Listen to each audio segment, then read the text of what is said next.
இந்த போறப்பு தான் நல்லா ருசிச்சு சாப்பிட கிடைச்சது. Welcome to my channel. இன்றைக்கி நம்ம பார்க்க போகிற ரெசிபி 1 kg சிக்கன் பிரியாணி தான் பார்க்க போகிறோம். வாங்க பார்க்கலாம். ஃபஸ்ட்டு ஒரு பாத்திரம் எடுத்துக்கலாம். அதில் 250 மில்லி எண்ணெய் சேர்த்துக்கலாம். எண்ணெய் சேர்த்து பட்டை, கிராம்பு, ஏலக்காய் சேர்த்துக்கலாம். பட்டை 1 கிராம், ஏலக்காய் 5, லவங்கம் 5, பிரியாணி இலை கூட சேர்த்துக்கலாம். இப்போ 400 கிராம் வெங்காயம், நல்லா கட் பண்ணி வச்ச வெங்காயம் போட்டு நல்லா வதக்கிடணும். நல்லா பொன்னிறமாக வரணும். அந்த அளவுக்கு வதக்கினா தான் நல்லா சூப்பராக இருக்கும்.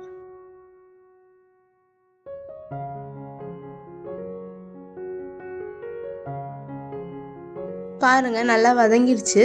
இப்போ ஒரு கைப்பிடி புதினா, ஒரு கைப்பிடி கொத்தமல்லி சேர்த்து நல்லா வதக்கி விட்டுறணும். இப்போ 200 கிராம் இஞ்சி பூண்டு பேஸ்ட்டு சேர்த்து நல்லா வதக்கி விடணும். பச்சை வாசனை போகிற வரையும் நல்லா வதக்கணும்.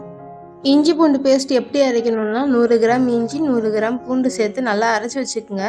எப்போவுமே வீட்டில் ஸ்டாக்காக வச்சுங்க, எதுக்கு வேணாலும் யூஸ் பண்ணிக்கலாம்.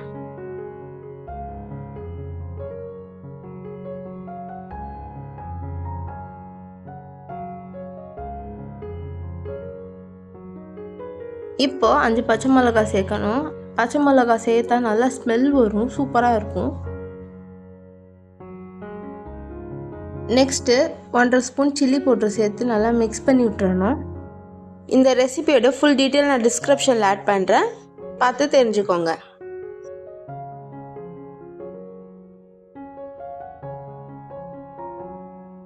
நெக்ஸ்ட்டு 1.5 ஸ்பூன் சால்ட்டு சேர்த்து நல்லா மிக்ஸ் பண்ணி விட்டுறணும்.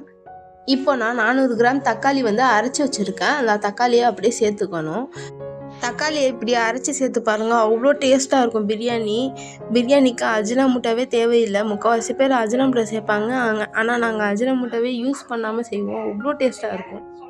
இப்போ பிரியாணி செய்ய ஆரம்பிக்கிறதுக்கு முன்னாடி நம்ம 1 kg சிக்கன் எடுத்துருக்கோம். அதை நல்லா கழுவி அதில் மிளகாத்தூள், உப்பு, லெமன் ஜூஸு, இஞ்சி பூண்டு பேஸ்ட்டு சேர்த்து நல்லா மேரினேட் பண்ணி வச்சுக்கணும். அப்போ தான் ஒரு ஜூஸியாக இருக்கும் சிக்கனு. இப்போ மேரினேட் பண்ண சிக்கனை எடுத்து நம்ம அந்த மசாலா வதக்கி வச்ச பிரியாணி மசாலாவில் சேர்த்துக்கலாம். நம்ம இப்படி மேரினேட் பண்ணனால சிக்கனில் மசாலா இறங்கும், பிரியாணியிலும் அவ்வளோ டேஸ்ட்டாக இருக்கும். இப்போ இந்த மசாலாவிலே வதக்கணும்னா இன்னும் டேஸ்ட் அந்த சிக்கன்லலாம் இறங்கும். இப்போது 100 கிராம் தயிரை சேர்த்துக்கலாம். சேர்த்துட்டு நல்லா மிக்ஸ் பண்ணி விட்டுக்கலாம்.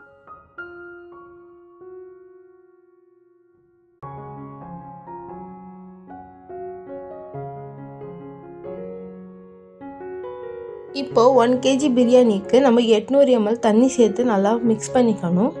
மசாலாவிலே போட்டு இப்போ நம்ம தேவையான பிரியாணி மசாலா ரெடி. இப்போ ஒரு பக்கம் இது வெந்துட்டுருக்கட்டும், கறியோடு சேர்ந்து பிரியாணி மசாலா வெந்துட்டுருக்கட்டும். இப்போ இன்னொரு பக்கம் நம்ம என்ன செய்யணும்னா, நம்ம வடி பிரியாணி தான் செய்ய போகிறோம்.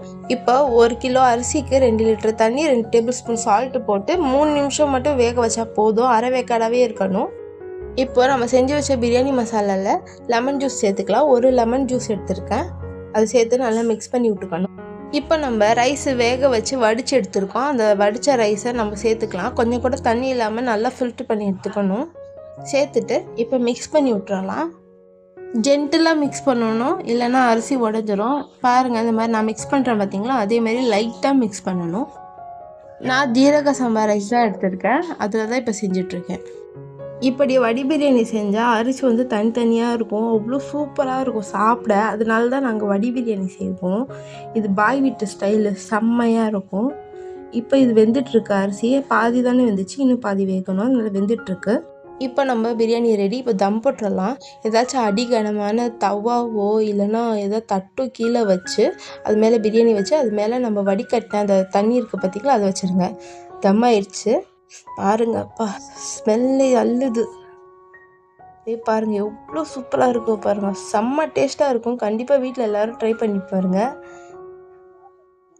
அவ்வளோதான், நம்ம சூப்பரான பிரியாணி ரெடி. இந்த ரெசிபி உங்களுக்கு பிடிச்சிருந்துச்சுன்னா லைக் பண்ணுங்கள், ஷேர் பண்ணுங்கள், கமெண்ட் பண்ணுங்கள், சப்ஸ்கிரைப் பண்ணுங்கள். என் வீடியோ இவ்வளோ நேரம் பொறுமையாக பார்த்ததுக்கு ரொம்ப ரொம்ப தேங்க்யூ.